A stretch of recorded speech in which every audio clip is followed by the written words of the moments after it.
और इस वीडियो में चलिए आपको प्याज की खेती से रूबरू करवाते हैं और उसके बारे में पूरा वीडियो दिखाकर आपको बताते हैं। चलिए, तो आप सब जानते हैं कि प्याज साग भाजी के अतिरिक्त मसाले के रूप में भी प्रयोग किया जाता है। प्याज एक प्रकार का भूमिगत तना है जो पत्तियों की अनेक परतों से बना होता है। प्याज हैजे और लू से बचाती है। यह रक्तवर्धक औषधि भी है।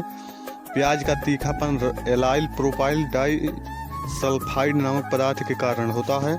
प्रारंभ में प्याज के कोमल पौधों को ठंडी जलवायु की आवश्यकता होती है। साथ ही भूमि में पर्याप्त नमी भी होना आवश्यक है। अगर हम बात करें जलवायु की तो उसमें सबसे पहले ठंडी जलवायु की सबसे ज़्यादा आवश्यकता होती है और उसके साथ साथ भूमि में नमी को भी होना अति आवश्यक है, जिससे वह अपना विकास वृद्धि तेजी से करता है। भूमि की बात करें तो प्याज हर प्रकार की भूमि में उगाई जाती है, लेकिन बलुई दोमट भूमि इसके लिए सबसे अच्छी मानी जाती है। बलुई दोमट भूमि में प्याज की पैदावार सर्वोत्तम होती है। प्याज के कंद बड़े आकार के होते हैं और काफ़ी सुडौल और मीठे होते हैं। हम इसके बाद आपको भूमि की तैयारी के बारे में बताते हैं। प्याज के लिए गहरी जुताई की आवश्यकता नहीं होती है, क्योंकि इसकी जड़ें ज़्यादा गहराई तक नहीं जाती हैं।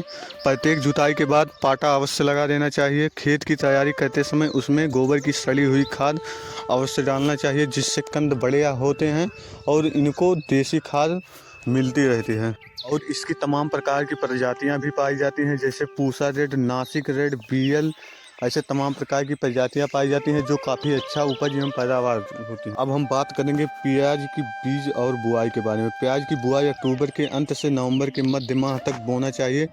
प्याज की बुआई समय से पहले करने पर कंद बड़े नहीं होते हैं। प्याज के बीज जिसमें डाले जाएं उसमें मिट्टी उपजाऊ होनी चाहिए। प्याज के बीज की तैयारी करने के लिए क्यारियां बना लेना चाहिए। क्यारियां किसी ऊंचे स्थान पर बनाना चाहिए जिससे जल निकास की व्यवस्था हो। बीज की बुआई करने के पहले बीज को फफूंदीनाशक थायराम कैप्टाम से बीज को उपचारित कर लेना चाहिए। अब हम बात करते हैं पौध की रोपाई के बारे में। पौध की रोपाई फरवरी के माह में किया जाता है। पौधों की रोपाई से पहले क्यारियां तैयार कर लेना चाहिए और पौध की रोपाई क्यारियों में करना चाहिए। एक स्थान पर एक ही पौधे को लगाना चाहिए, एक से अधिक पौधे को नहीं लगाना चाहिए। पौध की रोपाई के तुरंत बाद हल्की सिंचाई कर देना चाहिए।